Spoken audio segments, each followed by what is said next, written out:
Hello, everybody. This is Inside Geocaching HQ, where we talk about what's happening inside Geocaching HQ in Seattle. I am Chris. My geocaching username is RockChalk, and today, kind of a special edition of the podcast. We are talking about two recent announcements for community celebration events and the Locationless cache that will be available to find in 2020. Cindy Potter knows a lot about these things. She is the Director of Community at HQ, and we chatted about the details of these projects. So here we go.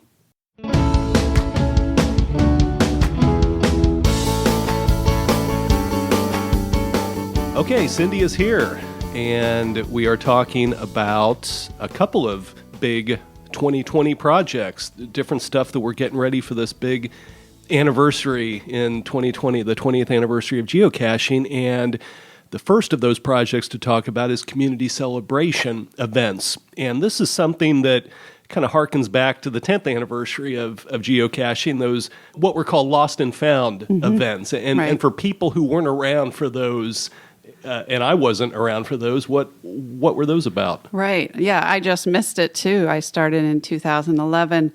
Yeah, so the Lost and Found events were to celebrate our 10 years of geocaching, and those were special events all over the world. I think there was around 362, if I remember correctly. Around.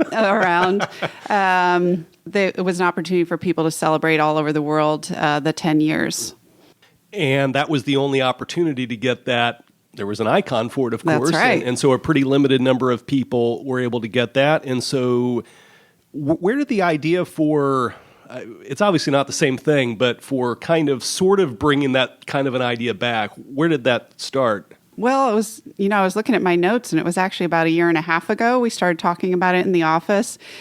And I think it was just that feeling that we all have, that it's this ARG feeling, like, ARG, this is an icon that I don't have. And I know that the community feels like it's more fun to be able to still find things. And so we started talking about, well, we knew we were going to do the HQ celebration here. And I think that we started to think, well, that's not right to only have something at HQ. We'll want to do something worldwide anyway. And then we started talking about, well, what's this lost and found thing? What's the history on that? And so, you dig into it to some more and you realize, wow, that was an icon we used once, literally for like 4 days.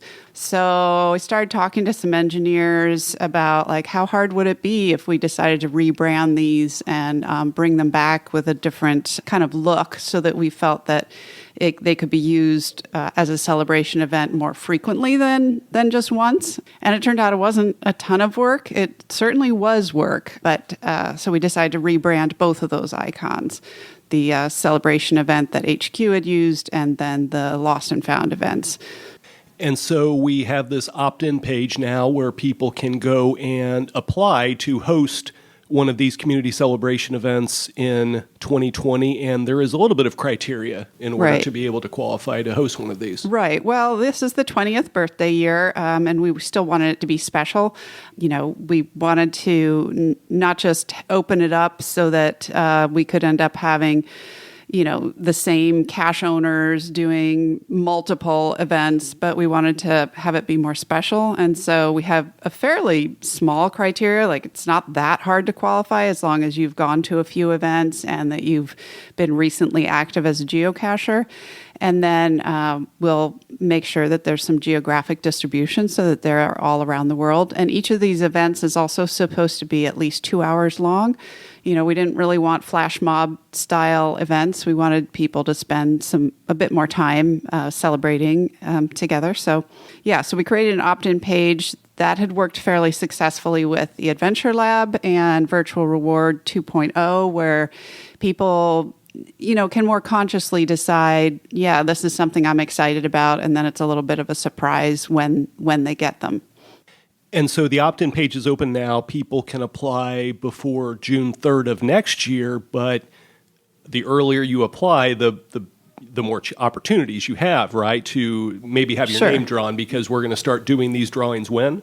Right. Yeah. January 3rd is the first set that will be given out, so that you make a fair point. Don't just sit on it and apply June 3rd.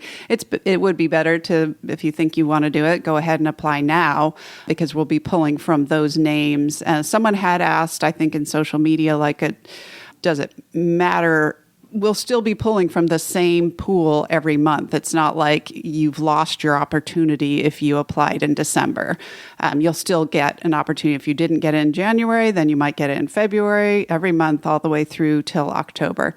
And part of the reason we're spreading it out there that way, I know it makes it a little challenging for the community because they don't know if they're going to earn one, but we wanted it to spread it out so that everybody isn't all choosing the same dates at the same time. And they're frustrated. The community volunteer reviewers would be frustrated, all seeing things piling up. And this way they can look on a map and see, oh, there's already events in my area on these certain dates, so I'm going to choose a different date for mine. So we hope it will help to spread things out a little bit more. And winners have to host those events between May 2nd, 2020 and December 31st, 2020. Of course, May 2nd, a significant date. That's right. That was a significant date in geocaching, the Blue Switch Day. We chose that date specifically because we knew we would be giving things out in January, and that would give people a bit of time for planning. You're also allowed to submit these up to 6 months in advance. Normally, you can only do events 3 months in advance for regular events. The other thing I want to point out is you don't really have to wait for one of these if you want to celebrate geocaching. You could do a regular event and then start thinking about a date and planning for that. And then if you do get one of these, you could choose this icon instead. But it doesn't mean you can't celebrate geocaching.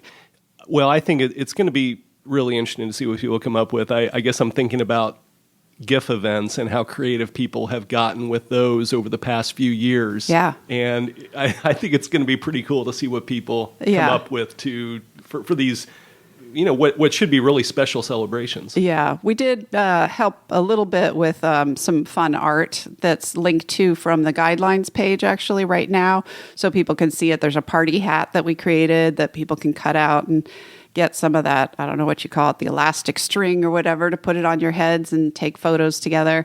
And then there's a graphic of Signal with a balloon, I believe. And those could be used to bake your cake or whatever. I know people do really creative things and of course for birthday parties, they're going to do creative things anyway. So we provide a few artwork ideas.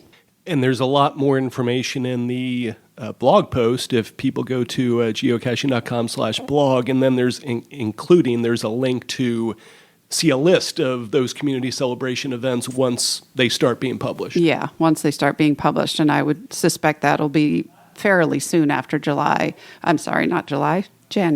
fairly soon after January.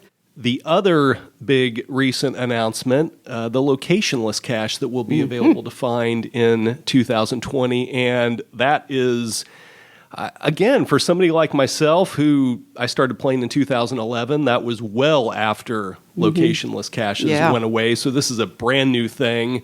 Where did this idea germinate from? Yeah, good question. I actually looked that up recently and found out it was a community member that had, I believe, written into us, because I wrote the text down in my document, and they basically said, hey, what if HQ owned Locationless cache? Then you could be in control of how it's done. And actually, I think they had the idea of we could have 2 different ones and cycle them around. And then about a month later, I met somebody else from British Columbia in the visitor center, and that person said, hey, I have an idea to pitch to you. Turns out it was basically the same idea. And in this case, he said, how about Signal the Frog, the mascot, is the Locationless cache? And I said, I'm going to write that idea down. That's a good idea. So that was summer of 2018, so about a year and a half ago. And so it takes a while for these things to germinate. And then it seemed like with the 20th year, as I started to talk to people about the idea, we liked it for nostalgia reasons. So kind of looking back on 20 years and what what used to be more a part of geocaching. It's now, of course, become waymarking, but it started in geocaching. So this is kind of a way to celebrate its beginning.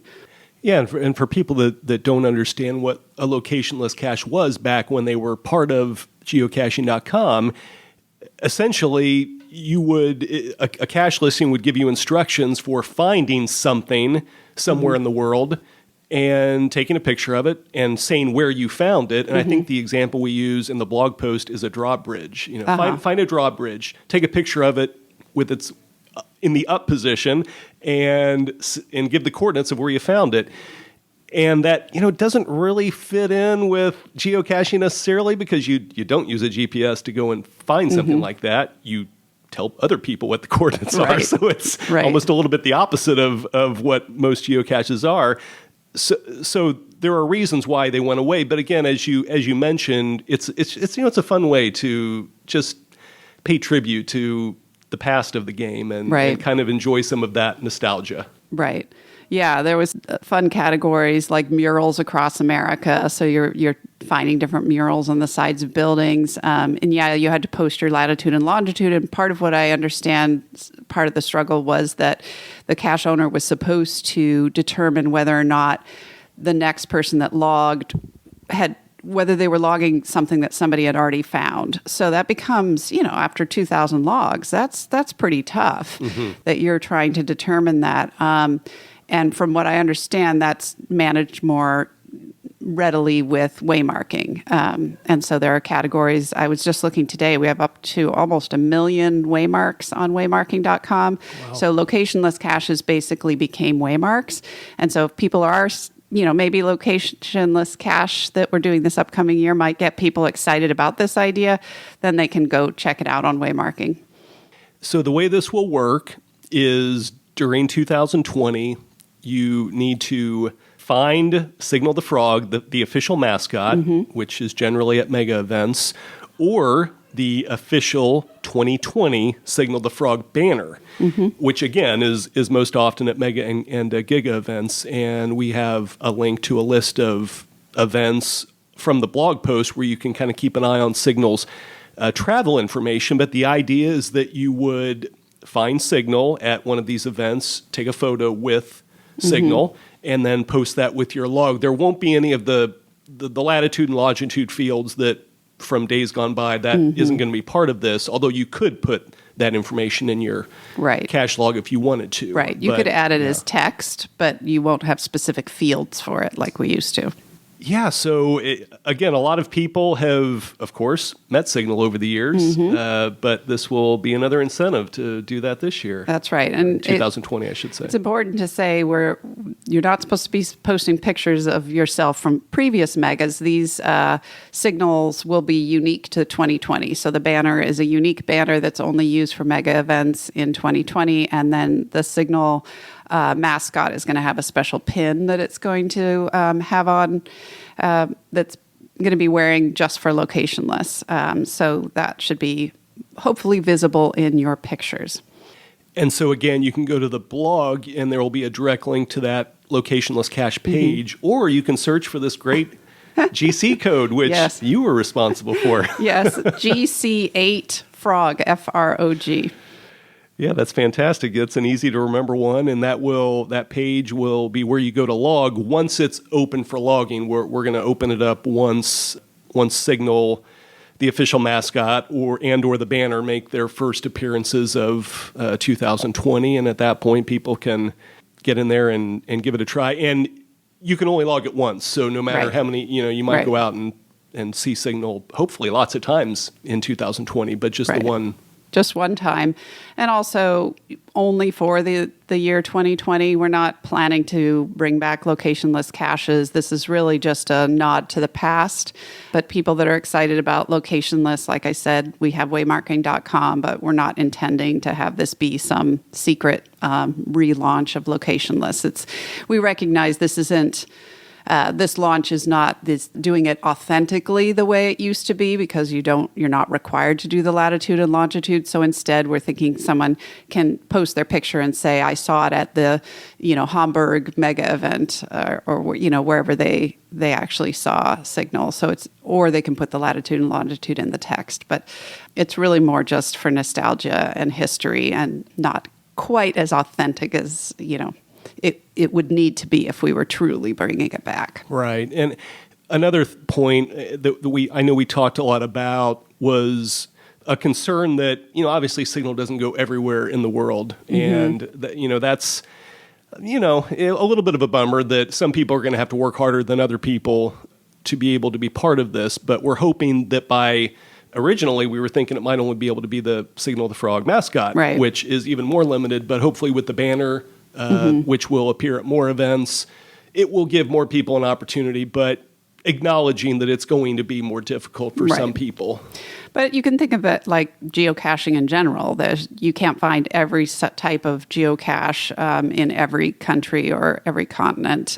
We tried to come up with an idea that we thought was fairly inclusive, but it's also meant to be fun, and it's a good opportunity to gather people together and to give people maybe they haven't gone to mega events in a few years, and it gives them a further incentive to gather with friends again. Well, between these things, and I know we're both involved in some of the planning for the HQ celebration event here in Seattle, there's a lot of fun stuff coming down the pike. There's a lot coming down the pike next year. That's very true. We're going to be very busy. That was Cindy Potter, Director of Community at Geocaching HQ. If you would like to learn more about community celebration events or the Signal the Frog locationless cache, the Geocaching blog is where you want to be. You will find articles about both projects there. And as always, if you have an idea for the podcast, drop us a line at podcast@geocaching.com. Thanks for listening. From me and from all of my fellow lackeys at Geocaching HQ, happy caching.